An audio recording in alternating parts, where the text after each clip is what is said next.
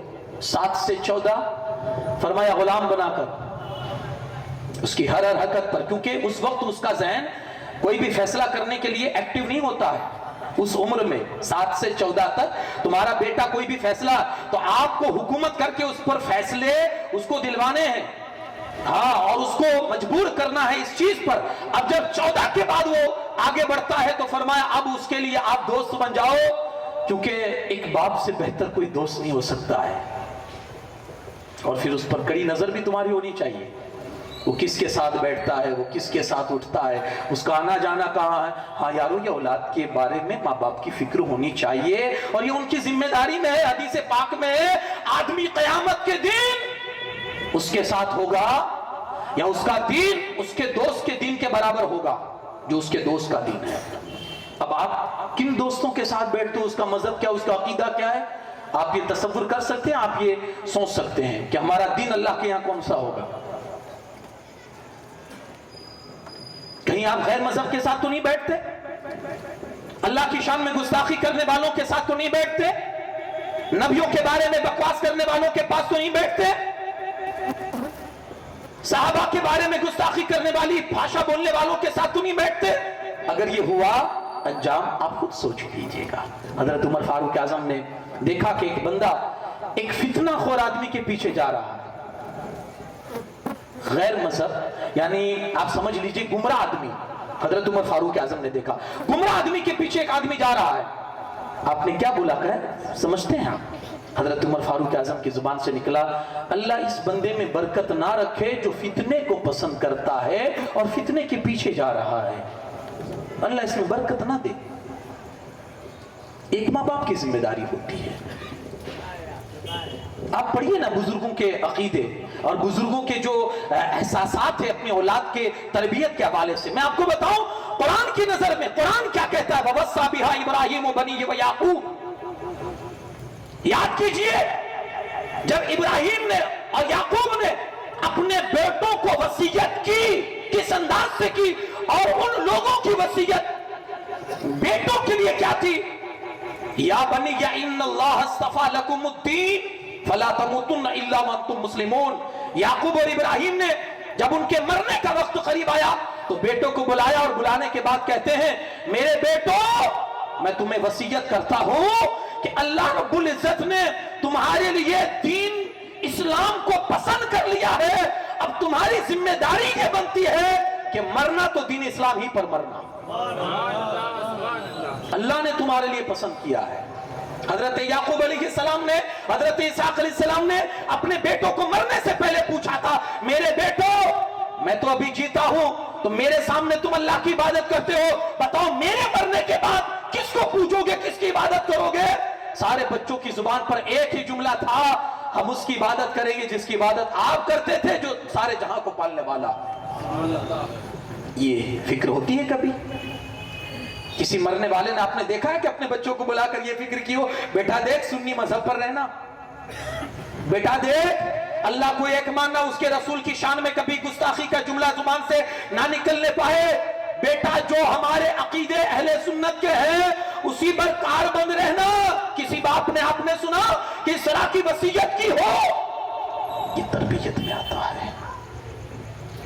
الغرض میں یہ سنانا چاہتا تھا، امام حسن اور امام حسین رضی اللہ تعالیٰ ان کی شان میں سب سے بڑائی تو یہی ہے کہ رسول پاک صلی اللہ علیہ وسلم نے ان کی تربیت فرمائی بچپن کے عالم میں، اور کیسی تربیت فرما رہے ہیں یارو آپ دیکھیں، پھر وہ تربیت کا اثر پھر دنیا نے دیکھا کہ شان کیا ہوئی ان کی بلند، اللہ پاک نے کتنی عظمتوں سے ان کو نوازا۔